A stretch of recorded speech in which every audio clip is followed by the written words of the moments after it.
U.S. Vice President JD Vance has issued a clarification after facing backlash over his comments about his wife's faith. The controversy began when Canadian commentator Ezra Levant criticized Vance on X, calling it weird to, quote, throw your wife's religion under the bus for a moment's acceptance. Responding directly to Levant's post, Vance said the question about his interfaith marriage came from someone at an event, and as a public figure, he wasn't going to avoid it. He said, and we quote, what a disgusting comment, and it's hardly been the only one along these lines. First off, the question was from a person seemingly to my left about my interfaith marriage. I'm a public figure, and people are curious, and I wasn't going to avoid the question. Second, my Christian faith tells me the gospel is true and is good for human beings. My wife, as I said at the Tpuza, is the most amazing blessing I have in my life. She herself encouraged me to re-engage with my faith many years ago. She is not a Christian and has no plans to convert, but like many people in an interfaith marriage or any interfaith relationship, I hope she may one day see things as I do. Regardless, I'll continue to love and support her and talk to her about faith and life and everything else, because she's my wife. Third, posts like this reek of anti-Christian bigotry. Yes, Christians have beliefs. And yes, those beliefs have many consequences, one of which is that we want to share them with other people.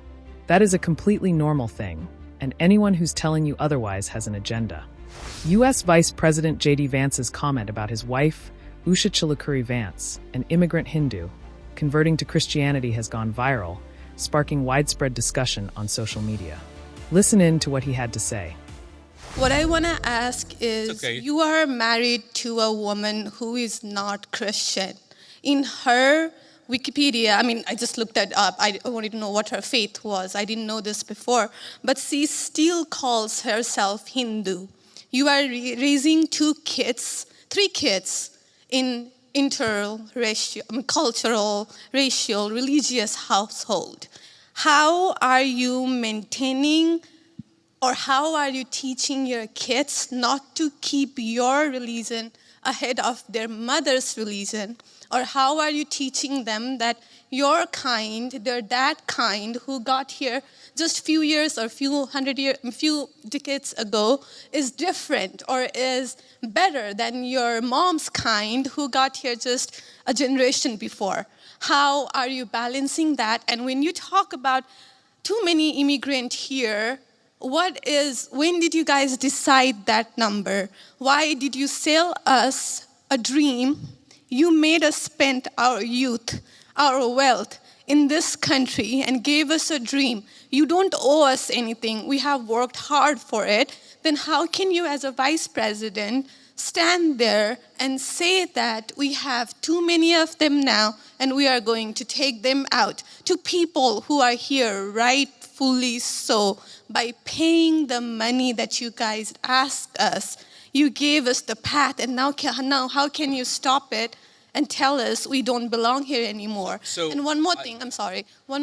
Do you have to There's a lot there. I don't know if I'm going to remember all this, but I will try. I'm sorry. I had to say all of this, and please take it with due. I'm saying all of this with due respect. Go ahead. Please. I have no intention of causing a scene here or anything, but we're not close to causing a scene. Yeah. Don't worry.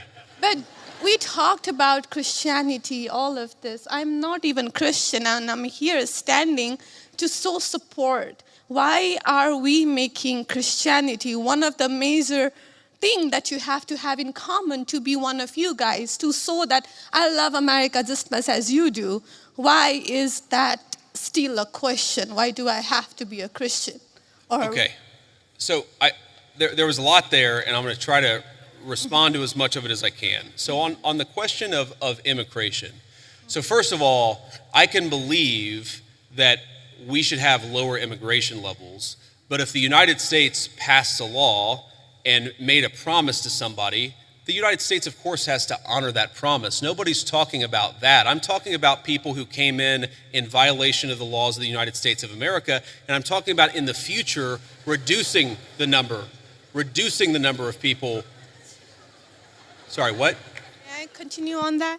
Because when you just said you are not stopping with the people who came here legally, right? But you are pushing out policies that hurt us. And these policies are not even solving the problems. These policies are just creating chaos. Ma'am. Okay, so again, I'm gonna finish answering the question, and then if I've answered all 9 of your questions in less than 15 minutes, then we can keep on going. We got to have a little fun, right? So here's the thing. I can believe that the United States should lower its levels of immigration in the future, while also respecting that there are people who have come here through lawful immigration pathways that have contributed to the country. But just because one person or 10 people or 100 people came in legally and contributed to the United States of America, does that mean that we're thereby committed to let in 1 million or 10 million or 100 million people a year in the future? No, that's not right. We cannot have, I'll go and finish, we cannot have an immigration policy where what was good for the country 50 or 60 years ago binds the country inevitably for the future. There's too many people who want to come to the United States of America, and my job as vice president is not to look out for the interests of the whole world, it's to look out for the people of the United States.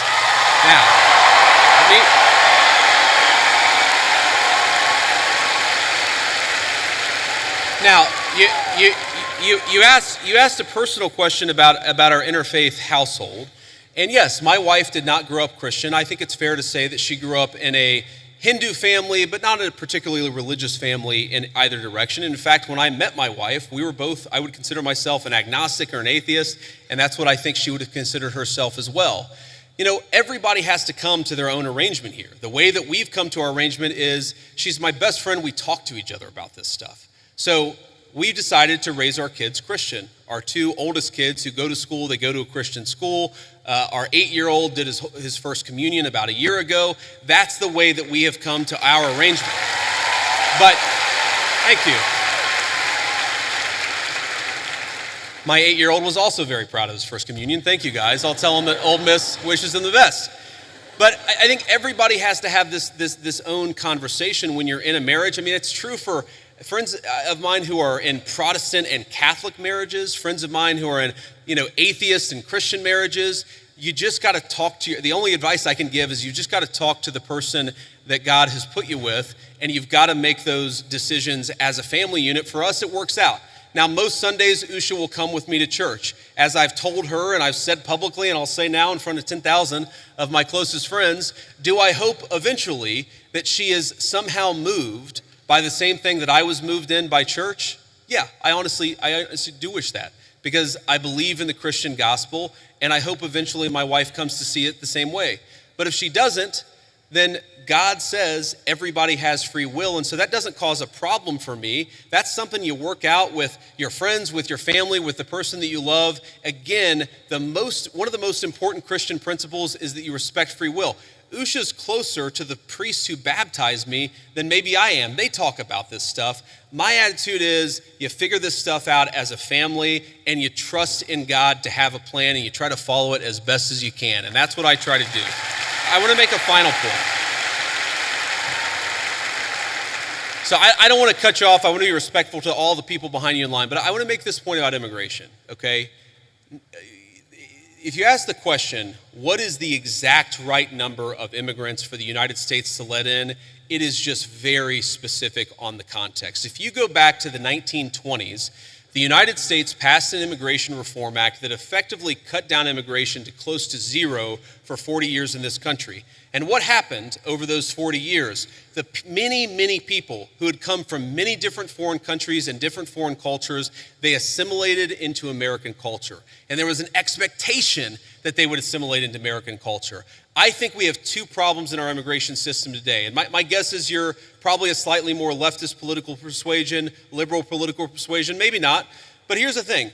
I remember back in my establishment GOP days, when I was still very early getting involved in Republican politics, I remember a conservative think tank person who told me that one of the reasons why immigration was really good is that if you had enough diversity in a country, people would mistrust each other and they wouldn't join labor unions. Okay? So when I see a lot of left-wing people who theoretically support organized labor saying we need to flood the country with a limitless number of immigrants, they're unwilling to set any limitations on it. My response to that is you are destroying the very social trust on which American freedom and prosperity was built. And that is really important to me. So the honest answer to your question, what is the exact number of immigrants America should accept in the future? Right now, the answer is far less than we've been accepting. We have got to become a common community again, and you can't do that when you have such high numbers of immigration, which is one of the reasons why we have the immigration policy we do.